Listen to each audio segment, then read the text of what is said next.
మన ప్రభువును ప్రియ రక్షకుడైన యేసుక్రీస్తు వారి పేరిట ప్రియ దేవుని బిడ్డలందరికీ శుభాలు, వందనాలు.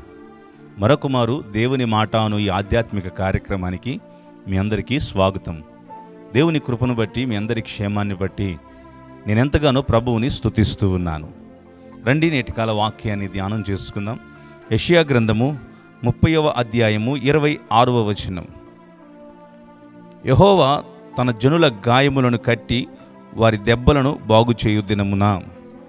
దేవుని బిడ్డలారా, మన దేవుడు తన జనుల యొక్క గాయములను కట్టు దేవుడై ఉన్నాడు. ఈ రోజున దేవుని ప్రజలు గాయాల చేత కొట్టబడుతూ, గాయాల చేత హింసింపబడుతున్న ప్రజలు ఎందరో ఉన్నారు. అయితే వారి గాయాలను కట్టేది ఎవరు? వాక్యం చెప్తా ఉంది, ఆయన గాయము చేయువాడును గాయము మాన్పువాడును ఆయనే. నిజమే, మన జీవితాల్లో మనకు ఎదురైనటువంటి పరిస్థితుల నుంచి, ఆ గాయాల నుంచి మాన్పగలిగేవారు ఎవరు?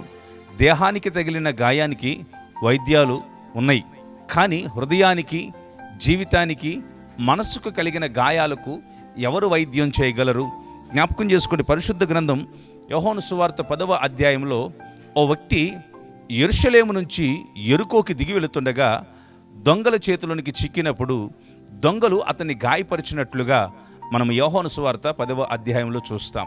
జ్ఞాపకం చేసుకోండి, దొంగడు అతన్ని కొట్టి అతని దగ్గర నుంచి దోచుకొని కొన ఊపిరితో అతన్ని విడిచిపెట్టినప్పుడు ఆ మార్గాన పోతున్న సమరయుడు అతని గాయములను కట్టి అతన్ని పూటకోల ఇంటి వాని ఇంట్లో చేర్చినట్లుగా వాక్యంలో చూస్తాం.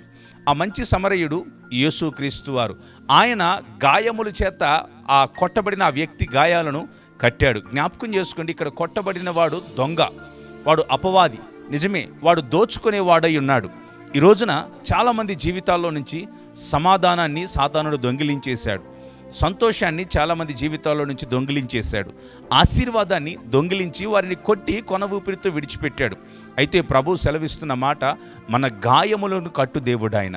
హృదయానికి ఏర్పడిన గాయాలను కట్టి మాన్పే దేవుడై ఉన్నాడు. కాబట్టి దేవుని ప్రజలారా, జ్ఞాపకం చేసుకోండి, యోబు గ్రంథం 5వ అధ్యాయము 18వ వచనం ఇలా చెప్తా ఉంది. యోబు గ్రంథము 5వ అధ్యాయము 18వ వచనంలో, ఆయన గాయము చేయును, ఆయన చేతులే స్వస్థపరచును. జ్ఞాపకం చేసుకోండి, మన దేవుని చేతులు స్వస్థపరుస్తాయి, బాగు చేస్తాయి, గాయాలను మాన్పిస్తాయి. మీ హృదయాలకు తగిలిన గాయమైనా, మీ మనస్సుకు తగిలిన గాయమైనా, మీ కుటుంబంలో ఏ గాయాల చేత అపవాది సాతాను చేత కొట్టబడి బాధపడుతున్న ప్రజలారా, ఈ రోజున ప్రభువు మీ గాయాలను కడతాడు, మీ గాయాలను మాన్పుతాడు. ఆయన తన స్వహస్తాలతో మనలను స్వస్థపరుస్తాడు. కనుక ఈ మంచి సమరయుని వలె క్రీస్తు మన జీవితంలోనికి వచ్చి మన గాయాలను కట్టి బాగు చేస్తాడు.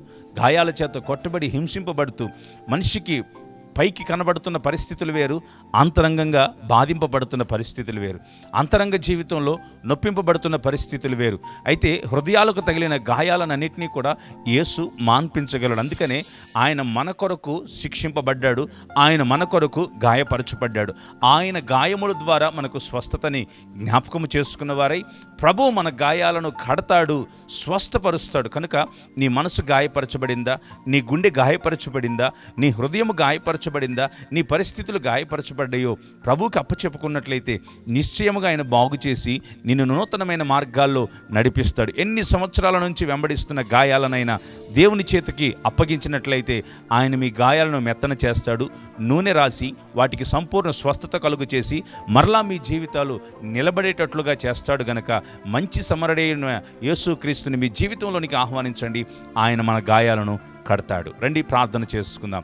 కృపగలిగిన మా తండ్రి, దయగల ప్రభు, నీ పరిశుద్ధమైన పాదాలకు వందనాలు.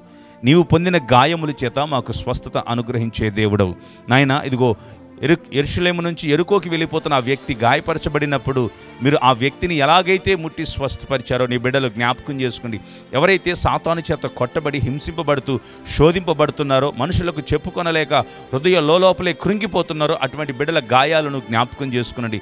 ఈనాడే వారిని ముట్టండి, స్వస్థత దయచేయండి.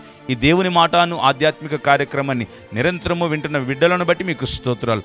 వారి జీవితాల్లో గొప్ప కార్యాలను మీరు జరిగించి నీ నామానికి మహిమ తెచ్చుకోండి ప్రభు. నేటి దిన వారి ప్రయాణాల్లో, పనులన్నింటిలో కూడా మీరే కృప చూపించి నడిపించమని యేసుక్రీస్తు వారి పేరిట ప్రార్థిస్తున్నాం తండ్రి, ఆమేన్. దేవుడు మిమ్మల్ని దీవించునుగాక. దేవుని మాట అని ఆధ్యాత్మిక కార్యక్రమాన్ని ఇంకొను ప్రోత్సహించండి. Praise the lord.